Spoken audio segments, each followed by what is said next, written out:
Yo, what's up, guys? It is your boy, Walker Fan 23, back for another video. And yes, I have a new background, okay, but I'm not going to be using it for long, okay? I might, but I, might not use it that much. But I hope you guys understand. But anyway, welcome back to another video. And today, ladies and gentlemen, I just want to say thank you. Thank you for 100 subscribers, okay? Thank you for 100 subscribers, ladies and gentlemen. It has been an offer. It has been a treat for me. YouTube even sent me an email saying congrats on the 100 subscribers. So thank you guys for all that. Thank you. But today, ladies and gentlemen, this is an important video that we are going to be reacting to. This is guilty or innocent. Now, this is a Michael Jackson video, but this is going to tell the story on if Michael Jackson is guilty of child molestation or is he innocent. Of course he's innocent, of course he's innocent. But anyways, we're going to be reacting to that, and yeah, a lot of time to waste. Let's get straight into this. But this is a long video. I'm just looking at the time when it ends. It's a long video, but we're going to get through that. We're going to get through that. So, let's get straight to it. 3, 2, 1, Shimon. He's innocent, okay? He's innocent, y'all. He's innocent. Remember something. True. Just because it's in print doesn't mean it's the gospel. Justice. I love you more. That's bingo. MJ Unmatched. Episode 2. Innocence. Ooh, okay.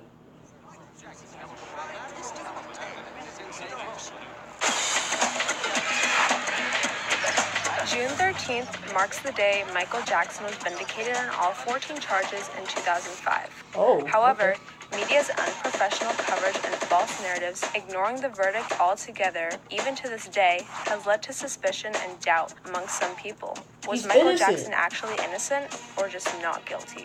This video is all you need to know about Michael Jackson. He's found innocent on all charges, so let's okay? begin.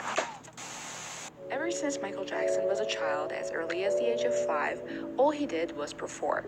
He was forced to live an adult life when he was merely a child, performing at places that were not suitable for a young kid, singing grown-up lyrics, attending business meetings, rehearsals, and tours. True, yeah. He was the front man of the group Jackson 5. Yeah, he was the lead vocal singer of the Jackson 5, so of course he was doing by his all, father, Joseph Jackson. all the When other kids were playing with their friends, Michael and his brothers were working, rehearsing, recording, and sharpening their craft, and that's how his childhood years were passed. So as an adult, he never missed a chance to express how he felt that his childhood was stolen from him, and he never really got to do the simple things most children do.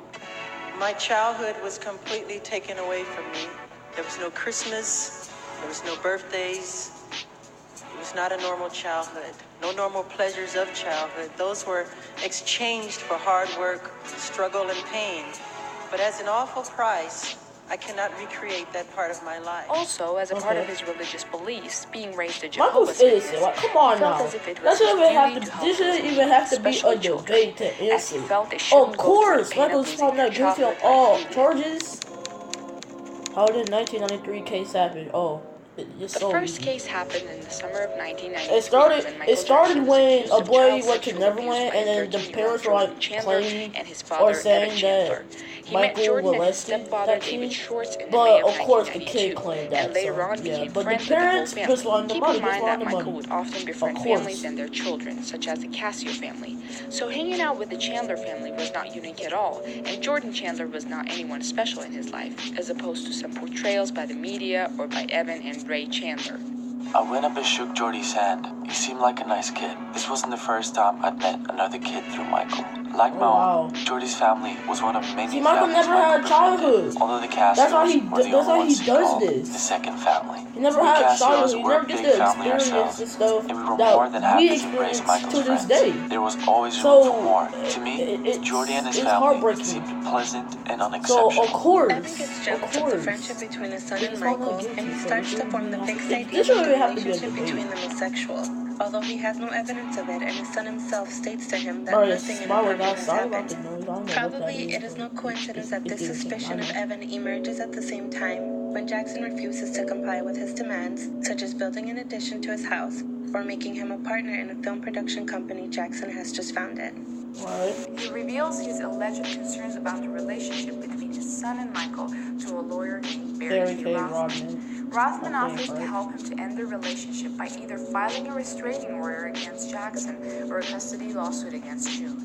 Evan Chandler's growing jealousy, mania, threats, temper tantrums, and weird sexual suggestions. Come on now, man. Don't be jealous. Jordan more and more, and his relationship with Jordan was deteriorating. To a point where, despite demands from Evan, Jordan refused to call his father on Father's Day. Evan would leave a threatening message on June's answering machine, asking June, Michael, and Jordan to stop avoiding him. Oh my God, really? Refused to return my phone calls. This will be my last voluntary attempt to communicate. He told me that his father was extremely jealous of Michael and thought it was weird that Mike was so close to Jordy and the rest of the family, and that the relationship had become a problem for the Chandler family. I remember how Jordy had said that Evan had a terrible temper, that when he was upset, he'd scream and bang things around the house. In retrospect, it's not hard to see that Michael was a father figure to Jordy, that Jordy's mother was attached to Michael, and that this most likely made for a problematic family dynamic. Jordan's stepfather, David Schwartz, tapes 3 telephone conversations he had with Evan Chandler and hands the tapes over to Michael Jackson's private investigator, Anthony Pellicano, a day later. The transcript of these conversations give us a great insight into Evan Chandler's concerns and his carefully calculated plan. Because this attorney I found, I interviewed several, and I picked the nastiest son of a bitch I could find. And all he wants to do is to get this out in the public as fast as he can. Excuse me, but watch your language, okay? As many people as he can. It could be a massacre if I don't get what I want. All I can think about is I only have one goal, and the goal is to get their attention, totally humiliate him in every way. Let me put it to you this way, Dave. Nobody in this world was allowed to come between this family of June, me, and Jordy. That's evil. Evan's main problem seems to be that Michael Jackson allegedly broke up the family, and it seems to be about Evan's hurt ego and jealousy instead of his son. Stop being jealous of Michael. He accuses Michael of coming between the family of June, me, and Jordy. However, according to June Chandler's 2005 testimony and Michael Jackson's trial, Evan neglected his son before Michael came into the picture. If I go through with this, I win big time. I will get everything I want. They will be destroyed forever. They will be destroyed. June is going to lose Jordy. She will have no rights to see him again. This man is going to be humiliated beyond belief. He will not believe it. He will not believe what's going to happen. Beyond worst nightmares. Sell one more record. He claims to have evidence, but when this comes up, making me so mad, bro. Do you think that he's fucking it really is. I don't know. I have no idea. The fact is that there has never been any kind of physical or taped evidence that Evan could use against Jackson. In actuality, he was wary of going to the police because it would have been just Jordan's word against Michael's word. Pellicano meets with Jordan, and without Michael Jackson being present, he asks the boy very specific questions about whether he has ever been molested or inappropriately touched by Michael. The boy's answers to each and every question is that nothing inappropriate has ever been done to him. How do allegations take form? Jordan Chandler, who was living with his mother, June Chandler, I went really to visit don't know, his father for a really week. know. But at the end of the week, as an NJ fan, I really don't like talking return about the boy this to kind of his stuff, mother. but This was the week when Jordan's allegations against Michael Jackson began to take form. The Chandlers claimed that the boy's confessions of abuse were made after Evan sedated him for a minor dental procedure. According to the Chandler's story, after Jordan emerged from the sedation, Evan pressured him to confess and corroborate his suspicions that Michael Jackson had sexually molested him. The boy refused. Really? Then Evan started to blackmail him with lies and threats against his friend Michael Jackson. Why trying to take away But this when that man's didn't work life? either, his threats became more aggressive. You're just showing that you're angry. That's all you're showing to me. That's it. Or showing to Lie yourself. and Michael goes down. Tell me the truth and you save him. Ray Chandler writes in his book, in his heart, Evan already knew the truth. He didn't need Jordy to confirm it. In other words, Evan had a fixed, preconceived idea that Jackson had molested his son, and he would only accept a confirmation from Jordan as the truth. Everything else would be considered a lie and would result in Evan acting to taking down the entertainer. Oh my God! This has to be the Jackson, allegedly, oh my God! Gave in the worst thing anybody could do to Michael Jackson. I was beyond shocked. The idea didn't even make sense to me. I had spent plenty of time with Jordy and Michael, and when I was at Neverland, Jordy never even stayed in Michael's room with us. Not once. I had never seen anything out of line happen. And I Why we didn't see believe kids anything chasing had each other? happened. Not for a single Like second. Michael Jackson Furthermore, has? Michael had never acted in any way, even approximating inappropriate, towards Eddie or me. This story was utterly unbelievable. I simply couldn't imagine Michael as a molester. Yeah, he's Evan not, so Chandler yeah. and Barry Rothman meet Pelicano in Rothman's office, where they make a demand for $20 million to not to turn to authorities and not to go public with allegations of child sexual abuse against Michael Jackson. With Michael's refusal and the approach of the deadline that the court set for Evan to return Jordan to June, Evan's frustration makes him take Jordan to Dr. Matisse at Rams, where Jordan makes his detailed allegations against Michael Jackson for the first time. This triggers a criminal investigation against the entertainer. As a result of the allegations, Evan does not have to return Jordan to his ex-wife despite the court's order a day before. Geraldine Hughes, the legal secretary of Evan's attorney Barry Rothman, claimed that the boy spent several hours in Rothman's office alone with the attorney behind closed doors. I really believe that the whole thing was plotted and planned, and the words were given to him to say, because I actually witnessed a 13-year-old in my attorney's office without any supervision of his parents. And that man was so mad. I thought that man could have just do something at the last minute. Like, seriously. But, you know, Michael, he's calm, okay? Michael is using his age, experience, money, and his power to great advantage to Jordy. He could be the same person without the power and the money, and they wouldn't even be talking to him. He's a grown-up, and he's using his experience of his age in manipulating and coercing younger people who don't have as much of experience as him, and don't have the ability to say no to someone powerful like that. When he was asked what, in his opinion, was wrong with what allegedly was done to him, Jordan was unable to relate to the alleged experience emotionally. In the absence of Michael Jackson, who was on tour out of the USA at the time, search warrants we all know. The Los Angeles Times wrote, videotapes seized from homes belonging to Michael rented Jackson at home. do not include And when I saw that home, and the lack of I'm physical like, evidence oh of my alleged god, Michael, sexual I'm not gonna go make fun of you. I'm has just gonna left say investigators scrambling to get statements from other many potential Looney Tunes victims. up there and some There's dogs, no but medical I'm not even gonna evidence, hate no because he tape never had a evidence, childhood. the So source said. yeah, The search warrant didn't result in not anything that would support a criminal filing. The Chandlers hire attorney Gloria Allred, who gives a press conference where she states the accuser. Okay, I've heard of her before, I in think. Because I just said the name, so I thought I've heard of her before. A couple of days later, the Chandlers fire Allred and replace her with a civil attorney, Larry Feldman. Oh man, yeah. According to Ray I know him. This was because the Chandler family wanted to steer the case toward a highly profitable settlement, rather than a grand jury indictment and a criminal trial. Larry Feldman, on behalf of the Chandlers, files a $30 million civil lawsuit against Michael Jackson. Later on, Michael Jackson, who is still on tour at this point, cancels several more dates of his dangerous why we guys move criminal serious movies? health problems. Slow motion. He eventually cancels all the remaining dates of the tour after his Mexico concert due to his dependency on that's black or white that he's performing. In the meanwhile, police interviewed 40 to 60 children who had ever spent time with Michael or at his 40 to 60 children, no one bro. corroborated the accuser's story. All of the children said nothing inappropriate or suspicious had ever Home Alone been done to kid. them by Jackson. I've told the police. In fact, if anybody wants to go back to 1993 when I was interviewed by the Santa Barbara Police Department, I sat there and I gave them the names. They're on record. They have all of this information, but they were scanning Michael Jackson. All they cared about was trying to find something on Michael Jackson. Who you said, by the way, did not abuse you. Who Michael was innocent, and that was what the interview was about with the police in 1993. I told them he is not that guy, and they said, well, maybe you just don't understand your friend. And I said, no, I know the difference between pedophiles and somebody who's not a pedophile because I've been molested.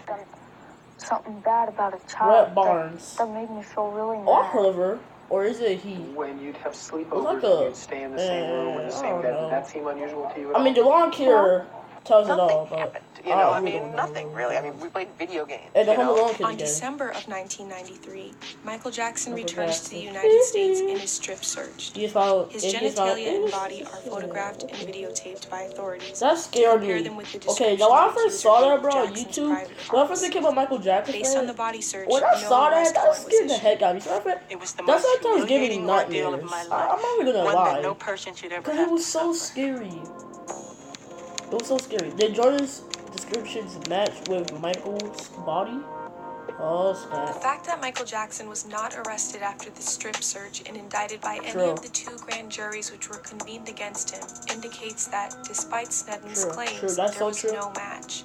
Also notice how Larry Feldman, the civil attorney representing Jordan Chandler, said, Jackson may provide copies of the police photographs, submit to a second search, or the court may bar the photographs from the civil trial as evidence. So Jordan Chandler's attorney sought to get the photographs barred from the civil trial as evidence. When Michael Jackson's mother, Catherine Jackson, was called to testify in front of the Los Angeles County Grand Jury in the spring of 1994, investigators sought information from her as to whether her son had altered the appearance of his genitalia. Also, Jordan claimed that Michael Jackson was circumcised. We know by now for a fact that Jackson was not circumcised as per his autopsy.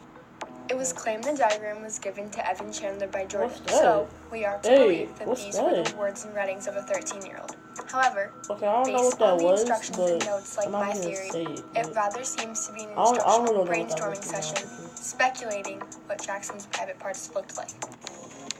If he was innocent, why did he settle the case out of court? True, the yeah, why? Clearly states that it shall not be considered as an admission of guilt, and disclaims any wrongful acts against Jordan. I don't want to know this question ever since the trial even happened. It also acknowledges the fact that Michael Jackson is a public figure and that his name, image, and likeness have commercial value. Therefore, he has elected to settle the case, considering the impact the allegations has had and could have in the future on his earnings and potential income. The fact is, the settlement resolved the civil proceedings, not the criminal. In fact, under American law, one is not allowed to settle a criminal case. The criminal proceedings proceeded after the settlement, and nothing in the settlement prevented the Chandlers from testifying in the comments down below. More wows. The Chandlers could have taken the settlement money and testified against Michael Jackson in a criminal case. They eventually chose not to, but it was not because they were forbidden to do so by the settlement. However, after the Chandlers received their settlement money, which was their goal from the beginning, they were unwilling to cooperate with the authorities investigating the criminal proceedings. Santa Barbara District Attorney Thomas Sneddon and Los Angeles District Attorney make an official statement saying that Jordan Chandler is unwilling to testify, therefore they are unable to file charges. It is important to emphasize that it was the Chandler family who demanded a settlement from the very beginning, and it was not Michael Jackson who sought it. In actuality, since the early August of 1993, Evan Chandler demanded money from the star, which Jackson refused to comply with, and that is what resulted in Chandler's letting go of their allegations. Had Jackson wanted to, quote-unquote, hush the accuser, he would have paid them off before they turned to authorities and to the public, because the Chandlers admittedly wanting nothing more than being paid off. Normally, civil complaints are only filed after criminal proceedings are completed and justice has been served. One would naturally expect the parents of a molested child to pursue justice and not money when they have the chance to do so. Why do you take money and not go to the police and prosecute? Particularly, if you're a family member, do you prefer to take money instead of having police prosecutors go after you criminally?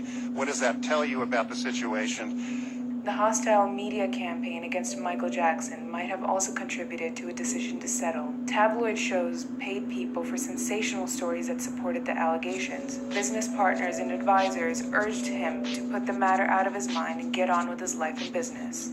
The criminal case was convened before 2 grand juries, one in Los Angeles and one in Santa Barbara. After 7 months of investigation, multiple house searches, interviews of dozens of children and other witnesses, police officers traveling all around the world to find corroborating victims and evidence, strip searching Jackson's body, both grand juries determined that they had not seen sufficient evidence to indict Jackson. The grand jury met for approximately 6 months and would not charge Michael Jackson with anything.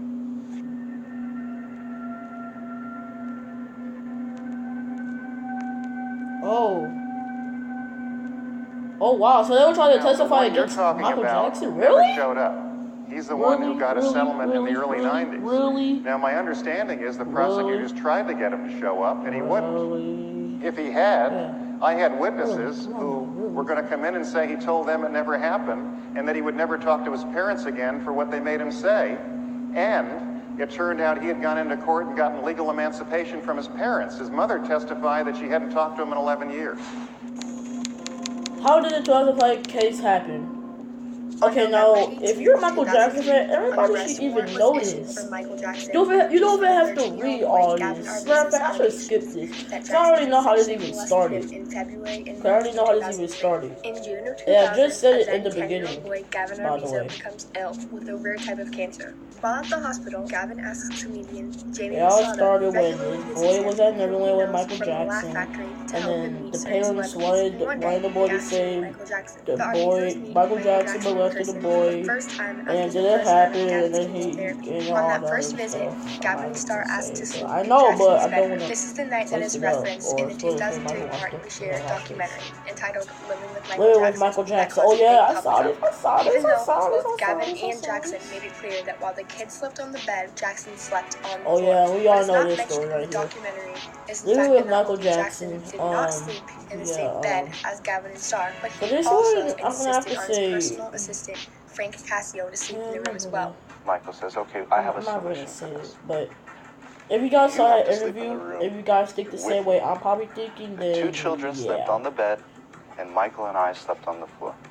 After the first personal encounter with the Arvizos in August 2000, there is not much contact between Gavin and Jackson until the shooting of the Martin Bashir documentary about 2 years later. Think Michael Jackson will hurt a child Gavin like on the that stand after just admitted meeting that Jackson him? stopped calling him as early as in August through September 2000, and he complained that Michael actively avoided him. On September of 2002, British journalist and television host Martin Bashir works on a documentary with Michael Jackson entitled Meeting with Michael Jackson. During the creation of that documentary, Bashir suggested to Jackson that in the film he could show the public how Michael helped children with serious illnesses. Michael presented Bashir with two examples. The story of David Rothenberg, also known as Dave, who was badly burned by his father when he was a child in the 1980s. Yeah, about Dave. Metaphorically, Why do people? like Hold on, I'm gonna pause this video right that quick. I mean, like, quick. I said clip. What am I saying? Okay, I paused the video because I'm getting ready to unpause it. I paused the video because people are saying that Dave is Michael Jackson, and I'm like, bruh. So you're telling me that's Dave as Michael Jackson, as if Michael Jackson is holding Dave on his shoulders. He's picking him up. You call that Michael Jackson? Oh no, man. Never had. Y'all keep saying that. Another option offered was Michael Jackson. You're wrong. You're so wrong. Dave is not Michael Jackson. People keep saying he is, and it's not true. He's not. So they invited him and his siblings, Starr and DeVille, to the set, okay, even though Rothenberg was present as well. According to Gavin's testimony, David Rothenberg was at Neverland around the same time Martin Bashir's Dave was never Michael Jackson at all. Okay, he wasn't. Gavin was filmed. Gavin I don't know why people keep saying that Dave is Michael Jackson. I mean, you gotta admit, it was looking like Michael, but until after long research, I said no. But was he at Neverland the day? I said, is it no Dave? Yes. Because he was holding him. So how was Dave Michael Jackson? How he presented his relationship with come on now, and out of naivety and guilelessness, allowed himself to show affection to Gavin and holding his hand while the boy leaned his head on his shoulder. Bashir exploited Jackson's poor judgment in public relations and drew him into a discussion of whether it was acceptable to share a bedroom with a child. Wrong. When the documentary aired in February 2003, the segment caused a storm of bad publicity for Jackson and wild speculations about the nature of his relationship with Gavin Arvizo. In reality, it's all good because Michael Jackson's the GOAT and he will never hurt any child if he's the GOAT. Bashir uses suggestive and highly manipulative narration, and it seems that his intention from the beginning was to create a feed and innuendo about Michael's relationship with children. I can't see here After the documentary aired, Michael Jackson's team was trying to do damage control regarding the Bashir documentary, and they were working on a so-called how did the gates just open like that? Eventually released the Michael Jackson interview, the footage you were never meant to see. The Arvizos would have been featured in it, but at the end, their segment was not included. However, the footage with the Arvizo family was made for the documentary. Initially, the Arvizos claimed that the molestation started on February 7, 2003. However, the Arvizos segment of the rebuttal video was shot on February 20th. Not just Gavin, but Starr and David and me. Yo, what was that? Stop, motorcycle? Oh my god. Very innocent and beautiful relationship. Zoom in everywhere. Okay, this is not the Fast and Furious, okay? For example, to see my children interact with an ideal role of father role model. Initially, they claimed that they were threatened to cooperate, but behind-the-scenes footage showed them not only laughing and joking, but making suggestions themselves about what they wanted to do on film. You know how Bashir zoomed in on him holding hands? Do that the same thing. Because that's what a mother does with a son, or a father does with a son.